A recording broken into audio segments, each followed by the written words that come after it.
Ilang araw na lumipas. Matapos ang pagtatayo ng gusali ng paaralan, isang pagtitipon ang idinaos ng alkalde. Dumaan rito ang mga lalaking nasa mataas na antas.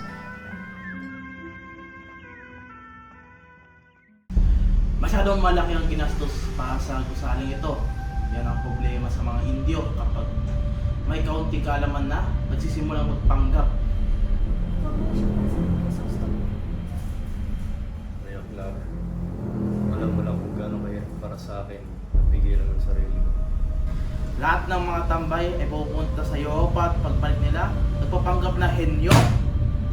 Pinaparusahan ng Diyos ang mga ginoong tambay bago sila mamatay. Ang ama ng mga taong may ganitong mababang personalidad ay magsasaliksik at mamatay sa bilangguan tulad ng Nakakarapatan para yung akin ang alakalan ng aking ama. Pagbitin mo lang iyong mga dasal. Yung buhay ngayon ay nakasalalay sa akwa ng aking mga kamay. Ngayon, malalaman natin kung dugo o putik pa ang dumadaloy sa iyong mga ugat.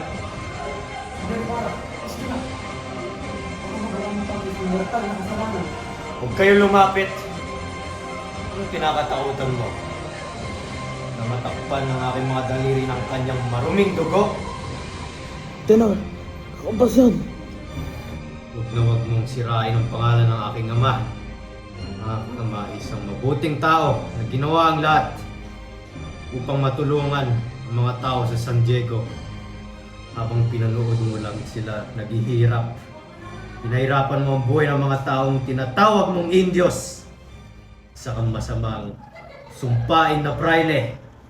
Sinubukan kong manahimik, ngunit pilit mo akong inanggigilan. Mabuti na lang dumating na ang araw ng iyong paghuhukom.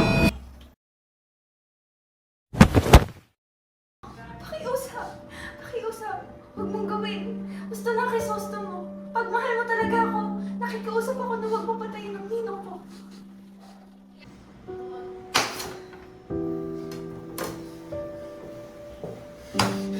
Diablo! Hijo del Diablo!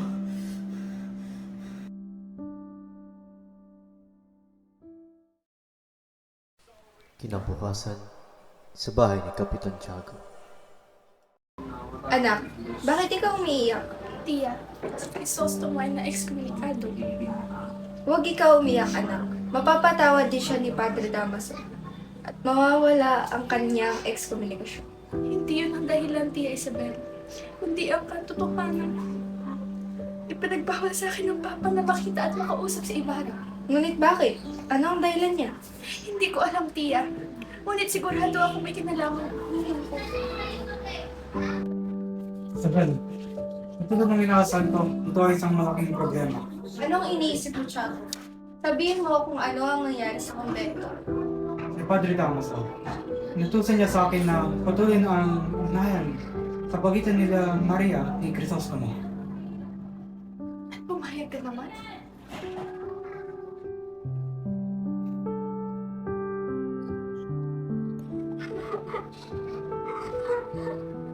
Inga, huwag ka nang umiyak. Siguro naman na magkakaroon ka na isa pang nobyo. Alam mo, sinabi sa akin ni Padre Damaso na meron siya kamag-anak galing Espanya. Maaari mo siyang ligawan. Ikaw ay isang hangal, Tiago.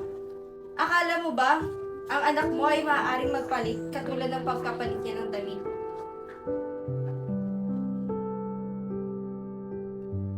Samantala si Ibarra ay kinausap ang Kapitan General para maalis ang kanyang excommunication. Sinabi ng Kapitan General na kakausapin niya ang Arsobispo upang tulungan si Ibarra. Noong nagkasakit si Maria dahil sa sobrang pag-aalala, dumating si Padre Damaso upang kamustahin ang kanyang inaanak. Dumating rin si Doña Victorina at Don Tiburcio upang ipakilala si Alfonso Linares, ang kanilang pamangkin galing Espanya. Isang lalaki na maaaring kasalan si Maria dahil si Ibarra ay na-excommunikasyon. Madaling niayaw ni Maria si Linares dahil si Ibarra lamang ang kanyang minamahal. Mag-ingat ka bukas ng gabi, Senyor Altamas. Padre Damaso, ano ang iyong masamang balita? Narinig ko ang mga tulisan ay sasalakay ang inyong kampo bukas ng gabi. Ay, karamba. Totoo ba ito? Kaya na, kahit pagtotoo man to o hindi, ihanda ko pa rin ang aking mga gwardiya sibil. Ang kasunod na gabi, bago mag alas 8. Senyor Ibarra, umalis ka na sa lugar na ito. Bakit, Elias? Huwag ka na mag-asaya ng oras. May pag-asang mamayang gabi. Diyos mio. Sino ang taong walang puso na ito? Anong gagawin ko ngayon? Mabuhay si Crisostomo Ibarra!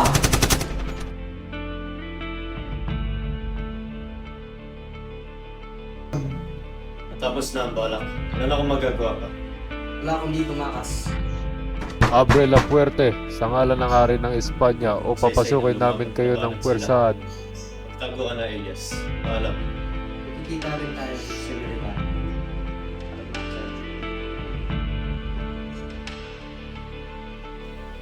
Kaagad na umalis si Elias papunta sa kaligtasan at tahimik na sumama si Ibarra sa sundalo.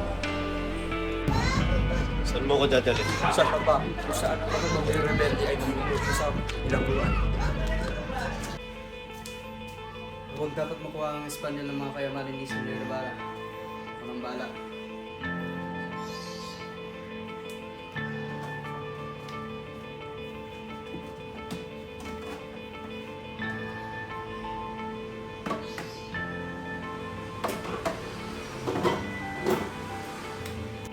Sa pamamagitan ng kayamanan ito, maaaring mailigtas pa siya.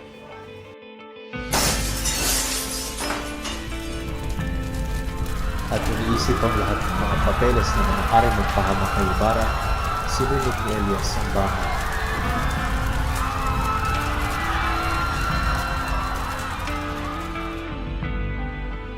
Samantala sa isang lugar na hindi kalayuan mula sa kampo,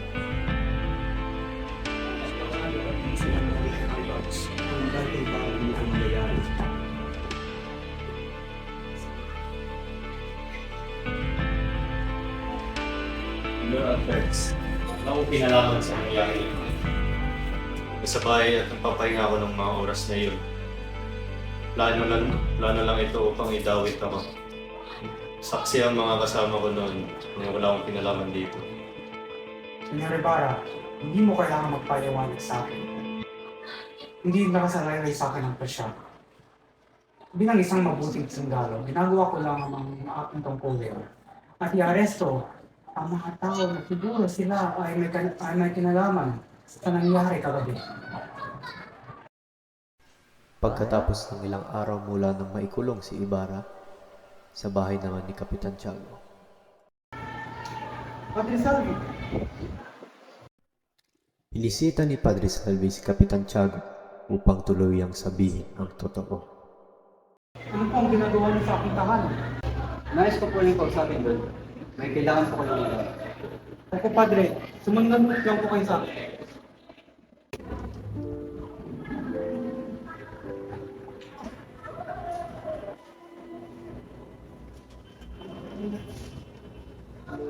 Ano po ang nais niyong sabihin sa akin, Padre? Hindi ko masasabi ito. Hindi ako sigurado. Pero ang anak niyo, pinakamagandang Maria Clara. Ay hindi na po ang tunay na anak. Ano? Opo. Ito ay ang binang sinuna ng iyong kasama kay Padre Damaso na siya ay Luis.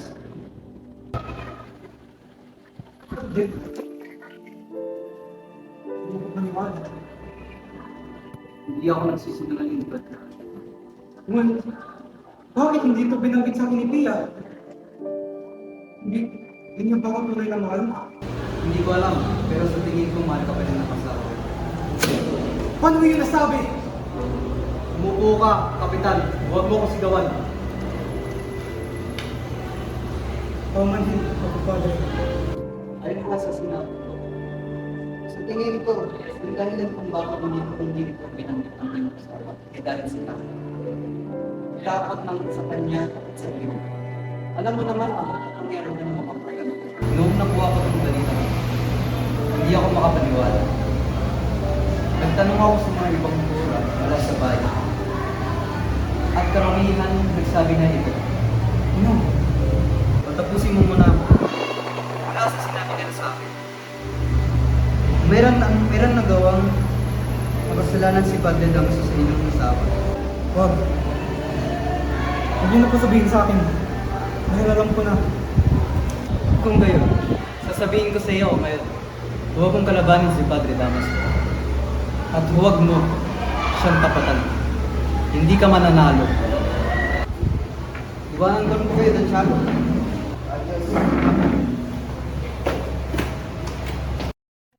Sa sumunod na araw, sa kumbento ng kura, Padre Damaso, may bisita po kayo. Pinesese. Buenos dias, Ninong. Maria, ang mahal kong inaanak. Fiesta sucedido ako. Maaari po ba tayong mag-usap na walang ibang nakakarinig? Por supuesto, Bihar. Ano iyon, Iya? Ninong, totoo ba? Totoo ba na ikaw ang tunay kong ama? Saan mo nakuha yung peking informasyon? Yung demonyong Pisos na may Ibarra, ha? Huwag niyo na siyang idamay. Wala siyang kaalaman tungkol dito. Eh sino? Sino ang naninira sa akin? Huwag niyo na lang alamin. Tapatin niyo na lang ako.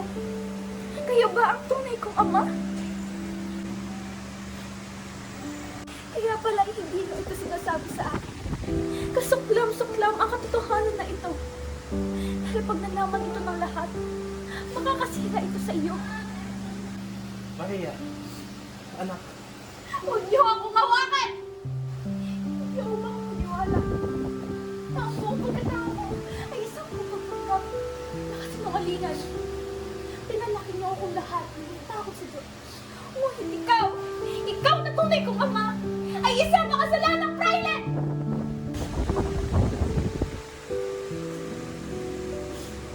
Ayaw ko na kayong makausap at makita, Padre. Sumpain na nga tayong lahat ng Panginoon!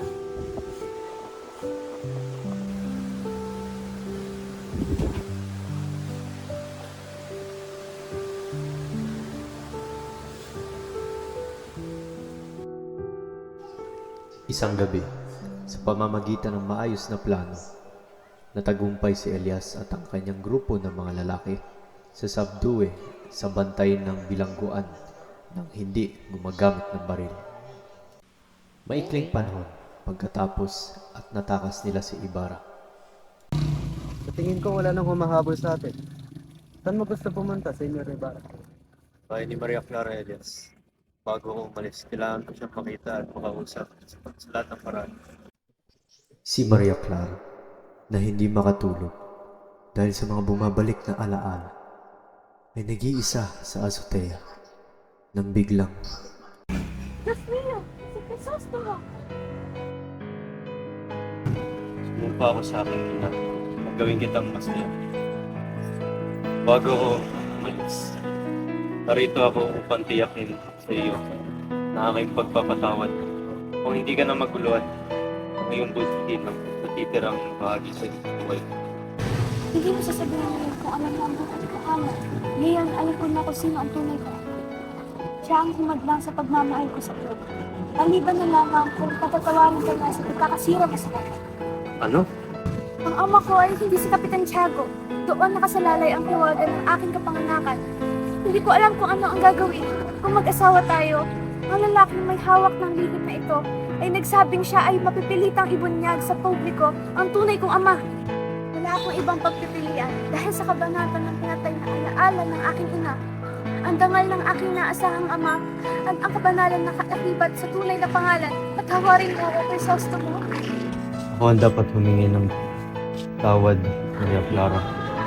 Lubos ako nagkamali ng pagdudahan ng sinseridad ng iyong mga pangako.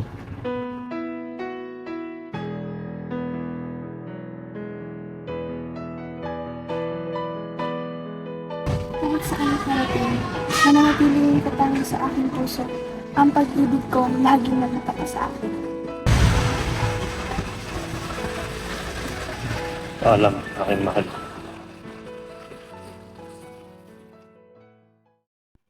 Umalis si Ibarra nang iniwan si Maria Clara. Si Ibarra at Elias na natamaan ng bala, ngayon ay tumatakbo sa isang gubat.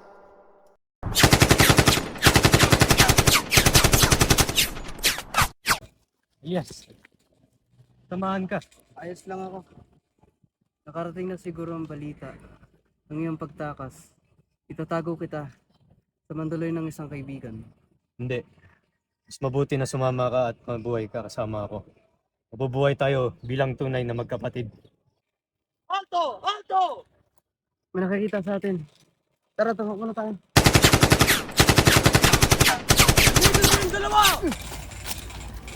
Kinilala nila tayo. Ano natin dapat gawin ngayon? Tumakbo ka, tumakas. Papalayan ko sila sa'yo. Ano naman ikaw, Elias? Yan. Para hindi ka makilala. Tumakbo ka na.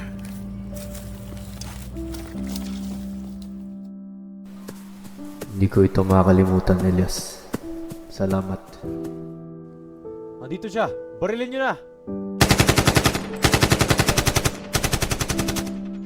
Nasaan na sila?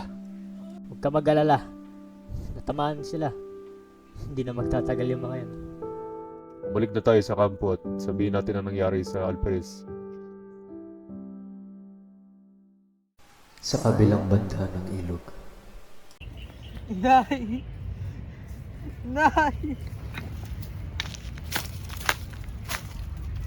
Sino ka? Anong ginagawa mo rito? Ako po si Basilio at ito po ang aking inay na si Sisa. Ano ang nangyari sa kanya? Siya po ay namatay. Ikinalulungkot ko ang iyong pagkawala. Ngunit makinig ka sa akin. Ako rin ay mamamatay. Ginoo, ikay nagdudugo. Alam ko. Pero patapusin mo muna ako. Sa kabilang tabi ng ilog. Makikita ka ng isang malaking bunto ng kahoy. Dalhin mo rito. Ilagay ang aming dalawang katawan. Takpan ng husto at isilid mo ang mga ito sa ilalim ng kahoy at hayaang ito'y manigas hanggang mawala ang mga abo. Opo, Ginoo. Pagkatapos mong gawin ito at walang dumating, kalikutin mo ang lugar na ito at matutuklasan mo ang maraming ginto. Lahat na ito'y sa iyo. Kunin mo ang ginto at mag-aral sa iyo at magtataglay ng pag-asa ang ating bayan. Salamat, Ginoo. Siya namatay na nakangiti. Sino kaya siya?